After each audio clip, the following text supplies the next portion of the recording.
はい、皆さんこんにちは。今回の動画のテーマは FX の環境認識の方法。環境認識とエントリーといえばトレードにおける車の両輪。むしろどこでエントリーするかより環境認識が正しく行えているかどうかがはるかに重要です。ただ環境認識という言葉は知っている、聞いたことがあるけれど、今一つやり方がわからない。こうした悩みを持っている方は少なくないと思います。そこで今回の動画では環境認識について何をやったらいいのか、どうやったらいいのか、どの時間足のチャートを見たらいいのか、こういった疑問に答えられるようにステップバイステップで手順を解説していきます。それでは早速本題に入っていきましょう。まずは環境認識の目的について改めて振り返っていきたいと思います。環境認識というのは相場を複数の時間軸で分析し、現在価格の位置を複数の時間軸の観点から複眼的に把握することです。つまりチャートを分析するときに一つの見方、一つの時間軸だけから判断するのではなくて、別の見方、別の時間軸からも見つめてみることで、より納得感のある自分なりの考えを持つことができるようになること、これが目的です。そして環境認識を行うときの原則なんですが、これは上位足から短期足の順番で行っていくということになります。具体的にはトレードのスタイルに応じてこのように見ていきます。例えばスイングトレードであれば、月足、週足、日足、4時間足という流れで見ていきます。1時間足はスイングトレードには細かすぎるので4時間足までがベストです。またデイトレードの場合なんですが、週足、日足、4時間足、1時間足、場合によってはそれ以下の時間足も見ていくことになります。ただ一般的なデイトレードのスパンというのは1時間足ぐらいが目安になるかと思います。デイトレードというのは日足のローソク足1本の中をトレードしていくトレードになりますので、日足の上位足である週足、これは必須ということになります。またその上位足である月足も確認するに越したことはありません。僕はデイトレだから1時間足だけ見ようとか、私はスイングトレードだから4時間足だけ見よう、または4時間足から下だけを見ようっていう方も中にはいらっしゃるかもしれませんが、これははっきり言ってお勧めしません。で、そのやり方何がいけないのか、上位足が大事だということは聞いたことがあるけれど、いまいちその理由が腹落ちしていない方もいるかもしれませんが、これは理由は3つあります。まず1つ目の理由なんですが、これは大口投資家の動きについていきやすくなるという点です。皆さんもですね、相場を動かしているのは大口投資家であるという話を聞いたことがあると思います。大口投資家というのは銀行や証券会社、ヘッジファンドなどのように大きな資金を組織で運用している人たちのことです。こうした大口投資家の動きというのは月足や週足といった長期足に反映されます。ですので上位足、特に長期足である月足週足をしっかりと見るということは大口投資家の動きに追随しやすくなることにもつながります。大口投資家の動きが長期足に反映されるという点については、米国の大学の調査結果を紹介したこちらの動画の中で詳しく解説していますので、興味のある方は合わせて視聴してみてください。二つ目の理由なんですが、これはトレードの精度を上げることができるという点です。こちらは5ドル米ドルの2024年4月の1時間足を表示しています。このように直近は上昇トレンドが発生していることがわかります。ここで直近高値を大きくブレイクしたことから、押し目買いを狙おうというふうに考えたと仮定します。このように直近高値をブレイクした動きに対してフィボナッチを引いてみると、ちょうどこの 50% 押しのところですね。ここでこのようなレンジ相場を形成しているということがわかります。で、この後の動きを見てみると、はい、このようにレンジの上限をブレイクしていきましたので、これによってこの押し目形成が終了して、再び上昇トレンドがスタートするというふうに考えて、例えばこういうふうに押してきたところからロングを狙ったというふうにします。このあたりの考え方というのは過去の押し目買いの動画でも説明した通りです。で、さらにこの後の動きを見ていくと、はい、その後も一旦上昇は続くんですが、ここから急落となっています。この辺りでうまく逃げれていれば問題ないんですが、そうでないとこの急落の動きに巻き込まれて損切りになってしまってもおかしくない場面です。これ押し目買いのセットアップの確認、それからエントリーとしてやってることは問題ないんですが、上位足の重要なポイントを見逃しています。実はこれも上位足である日足の様子を見ていくと、先ほど急落の起点となったこの 0.66 の付近ですね。この 0.66 の付近では日足でこのような長い上髭が出ていることがわかります。このあたりの髭の意味であったりとか、ローソク足の見方に関しては過去に投稿したこちらの動画の中で詳しく解説をしています。合わせて参考にしてみてください。はい。ということで先ほど1時間足で見た急落が発生したポイントには、上位足でこのような強い抵抗のサインがあったということになります。上位足でこのようなレジスタンス要素を確認しておくだけで、今のようなトレードは回避することが可能です。それから最後3つ目の理由なんですが、これは相場の変化に気づくことができるからという点になります。どういうことかというと、相場というのは毎日動きます。1日の動きが5日で1週間になり、1週間の動きが4週間続いて1ヶ月になりといった具合に、日々の動きの積み重ねが週や月、年といった長期の時間軸の動きを形成し、その長期の時間軸の動きが今度は日足や4時間足、1時間足といった回の時間軸の動きに影響します。例えばこちらはユーロドルの冷やし、2024年年初からの動きを表示したものですが、ここは下降、ここは上昇、で次また下降で今度また上昇といった具合に、下降トレンドと上昇トレンドが交互に発生している状況ですが、これ視点を少し上げて眺めてみるとこうなります。今週足を表示していますが、ずっとレンジだということがわかりますでしょうか。どことどこがレンジになっているかというと、こことここのレンジになっています。このレンジの下限は2023年の10月につけた安値。そしてこのレンジの上限の高値というのが2023年の12月につけた高値です。今この動画2024年6月の月初に撮影をしていますが、2024年が明けてから現在までほぼ半年近くですね、これらの高値と安値を超えられない状況というのが続いています。つまりレンジだということです。で、一方で2020年から2022年ぐらいにかけての動きというのを見てみると、例えば2020年というのがこの付近の動きになります。そして今度は2021年から2022年にかけての動きというのを見てみると、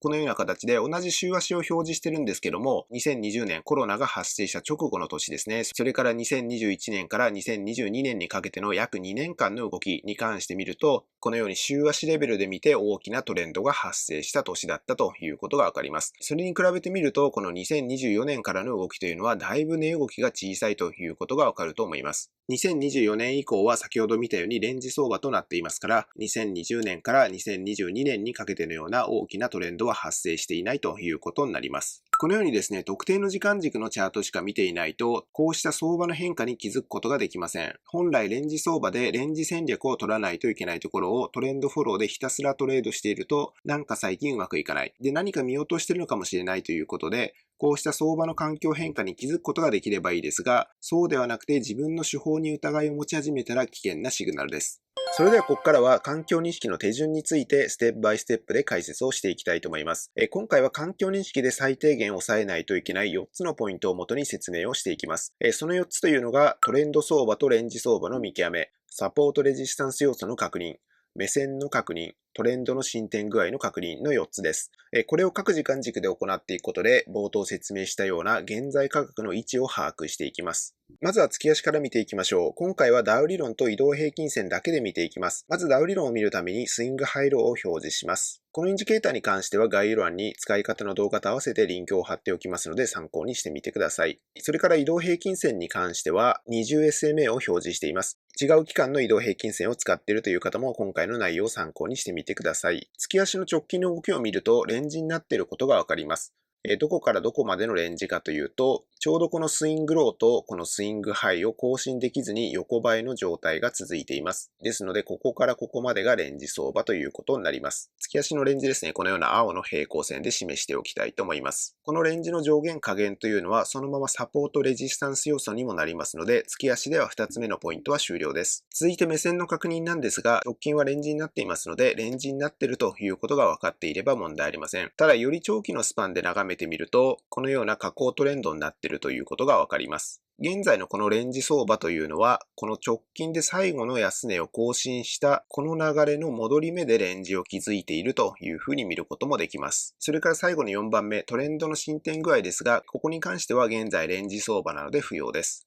続いて週足です。週足もまずはトレンドとレンジの切り分けからなんですが、先ほど月足で引いたレンジというのが、週足でも同じようなレンジの上限になっていますので、この点に関しては週足では特に新しい対応は必要ありません。動画の前半で説明したようにですね、ここのスイングローとここのスイングハイを半年近く更新できない状態が続いています。そしてこのレンジ相場という大前提がある中で、さらに内部を細かく見ていくと、この2023年の12月につけたスイングハイのところから、このように高値と安値切り下げる動きというのが発生していますので、つまりレンジの中にありつつも、少しドルの方が強い状況が続いているということになります。で、こういう時どのように見ればいいかなんですが、大きく捉えるとレンジ相場ですので、それが大前提となります。で、その中にあって、この高値安値切り下げの動きというのが仮に継続して、レンジの下限まで到達するような場合ですね、そこで反発の可能性を考える、そのように見ていけばいいと思います。移動平均線もですね、横ばいになっているということがわかると思います。これはレンジになっている時の移動平均線の特徴ですね。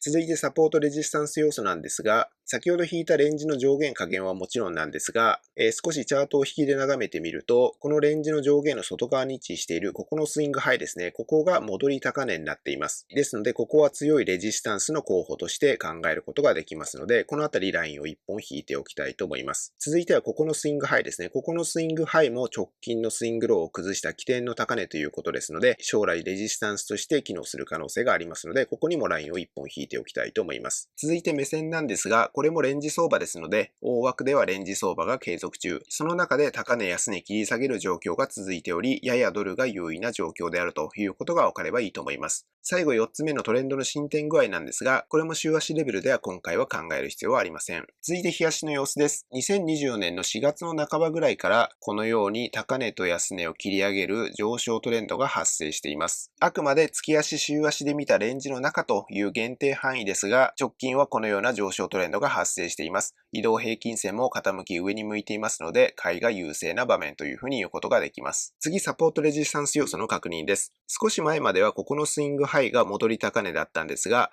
ここの戻り高値はすでにブレイクされていますので、現在はここのスイングローですね、こちらが押し安値ということになります。押し安値の位置ですね、日足のラインということで、この緑のラインで示しておきたいと思います。先ほど上昇トレンドが発生しているということも確認しましたので、直近は今上目線ということになります。それからそれ以外のサポートレジスタンス要素なんですが、先ほど週足で引いたこのレジスタンスラインの1個下ですね。ここにもスイングハイが控えていますが、ここのスイングハイも手前のスイングローを崩した起点になりますので、ここも将来レジスタンスとして機能する可能性はあります。最後はトレンドの進展具合です。4月の半ばからスタートしているこの上昇トレンド、この上昇トレンドの起点となったこのスイングハイとスイングローを使って、このようにフィボナッチを引いてみると、このフィボナッチの 1.618 の水準、ここまで到達してもみ合い相場、レンジ相場ですね。これを形成したんですけども、そのレンジを上にブレイクしてきていますので、この4月の半ばからの上昇トレンドが再開する可能性というのが考えられるんですが、すぐ上にはですね、先ほど日足で引いたこのレジスタンス候補となる高値が存在しているということ。またこの4月の半ばからスタートしたトレンド、すでに 1.618 の水準には到達してますので、トレンドもだいぶ進展してきているというふうに見ることもできますので、トレンドフローを狙っていくときには、そのあたりを注意しないといけない価格帯に位置しているということができます。最後4時間足を見ていきます。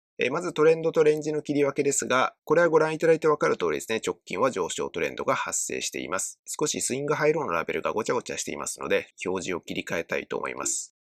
続いてサポートレジスタンス要素なんですが、日足以上で引いたラインがありますので、4時間足で見ておきたいのはここの押し安値ですね。ここのスイングローが直近の高値を作った起点の安値になりますので、ここが4時間足の押し安値ということになります。先ほどトレンドのところで確認したように、上昇トレンド継続中ですし、価格は4時間足の押し安値よりも上に位置していますので、上目線ということになります。続いてトレンドの進展具合です。先ほど日足で見た通りなんですが、より細かく4時間足のレベルで見ていくと、このように4時間足のトレンドの起点となった高値と安値を使ってフィボナッチを引くと、すでにこのフィボナッチの 2.618 のレベルを超えています。フィボナッチの 2.618 というのはトレンドが大きく伸びた場合の終着点の目安となる水準の一つでもあります。その意味では4時間足レベルのこの上昇トレンドはかなり進展してきているというふうに見ることができます。このトレンドに沿って押し目買いをする場合、高値圏ということで高値掴みの可能性は注意が必要でしょう。特に上には先ほど日足で引いたレジスタンス候補のラインも控えています。この緑のラインですね。ここを抜けるかどうかはわかりませんから、仮にここまでを押し目買いで狙うという場合、ここまで伸びたと仮定して自分が取ってもいいリスクリアードが狙える水準まで下がってきたら、そこでエントリーを検討するというふうに考えればいいでしょう。ということで今回のユーロドル、現在の価格の位置というのを整理していくと、月足、週足の長期足レベルではレンジ相場の最中にあります。その中にあって、日足4時間足では上昇トレンドが発生していますが、すでにトレンドはある程度進行した位置にあるということ、また上には日足や週足レベルのレジスタンス候補が控えているということから、そういった価格帯から反転する可能性には注意ということになります。動画の冒頭でも紹介した通り、どんなに完璧に見えるようなセットアップが現れたとしても、環境認識ですね、特に上位足の状況を把握せずにいては、それらの優位性というのは簡単に霞んでしまいます。改めて上位足の重要さを認識してもらえればというふうに思います。今回の動画と合わせて視聴していただきたい動画はこちらです。マルチタイムフレーム分析に苦手意識のある方は、この動画を視聴いただくことで、今回の動画がよりわかりやすくなると思います。動画の内容が参考になったという方は、ぜひ高評価をいただけると次回以降の動画作成の参考となります。それではまた次回の動画でお会いしましょう。さようなら。